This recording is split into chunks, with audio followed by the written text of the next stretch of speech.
Hi there, my name is Jonathan Olson. I'm the lead instructor with the Guitar Circle. Welcome to this video. I'm just getting started with guitar. So if this is your first time learning guitar or you've tried before and it just wasn't working out and you're going to give it another shot, I'm really excited to have you here, okay?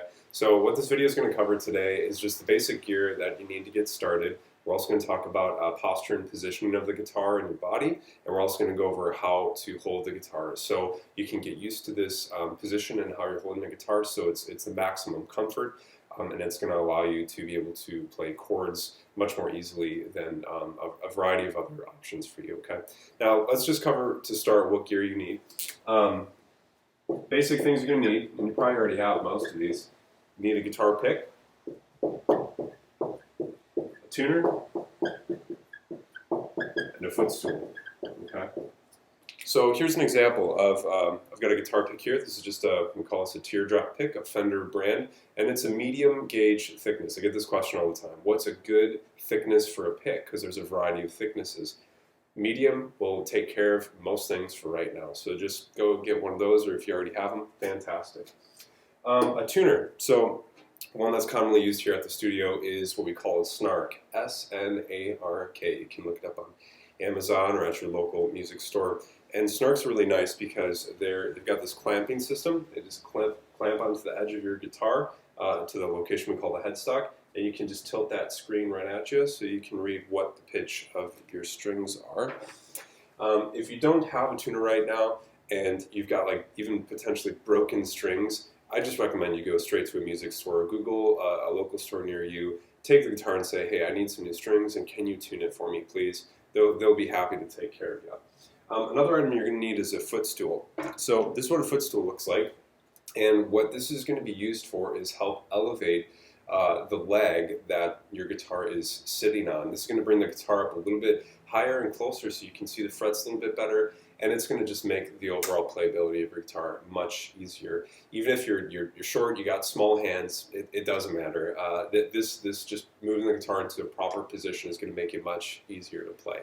So let's continue this video by covering the posture and positioning and how to hold the guitar. Here we go.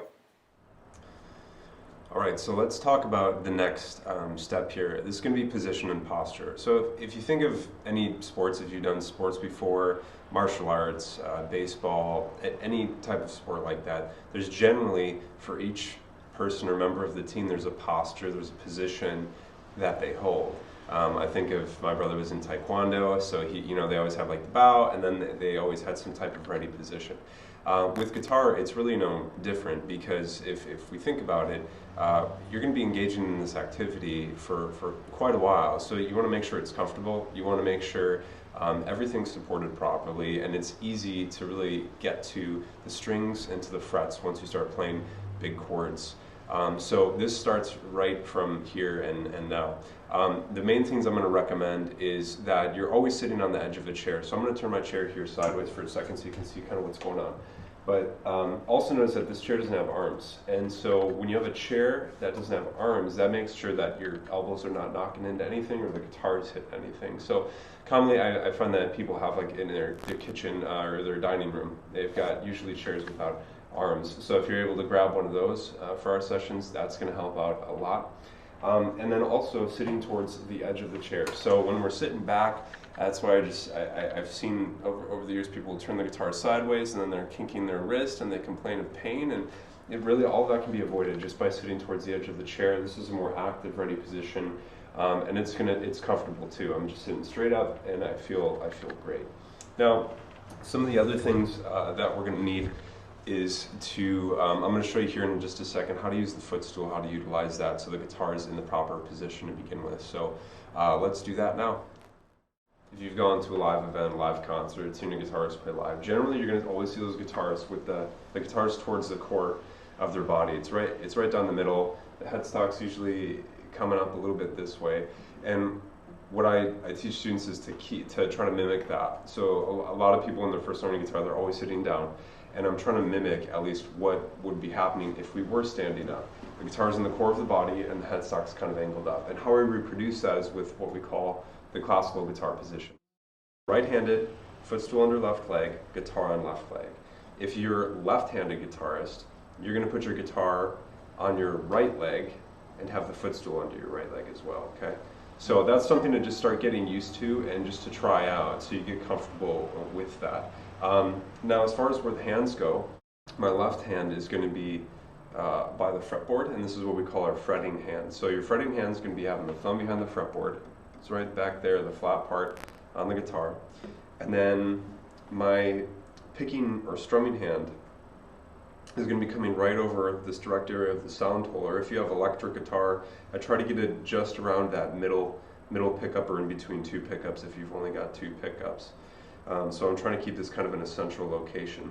Also notice that for my strumming arm, I'm trying to brace that on the guitar. This kind of helps me have a bracing point, so when I'm strumming chords, everything it's just very smooth and consistent, and my arm's not moving because it's not attached to anything. So you want to kind of have some support there. So I'm always bracing it on kind of this part of the guitar. Okay. Now as far as when you're holding your pick, the main thing I recommend is just point the tip down, grab the tip. Your thumb's going to go, the thumb pad will go directly behind it, covering a large portion of the pick, and then your index is going to come directly behind. Okay, so it should look like this. And when I bring that to the guitar again, I find my brace and support, and I bring that towards the center of the guitar. You can just set it on string, the top thick string. Okay, so I've got my electric guitar here. I figured some of you might be electric guitar players too, so you're going to want to see kind of what's going on. Really nothing changes as far as holding the guitar. Notice again, I'm right-handed, so I've got my left leg elevated, and I've got my guitar also on my left leg. Now for this, the body of this guitar, and for most electrics, is much smaller. So you kind of have to bring it in, closer to your body as much as possible to kind of be able to control it. But again, where it's located and the headstock and the angle of the neck, it's all the same exact as it was for the acoustic guitar. Again, my fretting hand, where I'm pushing down the strings, thumb goes on the back flat side of my thumb, and I'm right here on the back of the neck. Okay, and then for my strumming and picking hand, I've got, again, my inside forearm is kind of embracing the guitar at this point, and then I'm trying to get my pick to be, again, kind of more central. So it's right in between these, we can call these pickups, and then again I have consistent access to the guitar and to all the strings. One thing I did want to mention is if at any point you're doing this classical guitar position and it's not feeling comfortable or something's not right about it, there could be a chance that the guitar you have is either too small or too big, or maybe you need to make some adjustments with your footstool as well. So I've seen cases where I have young students, they're gifted a guitar that was like from another parent or something, and it's an adult sized guitar though. So for a kid who's like under 12, it's gonna feel really, really big.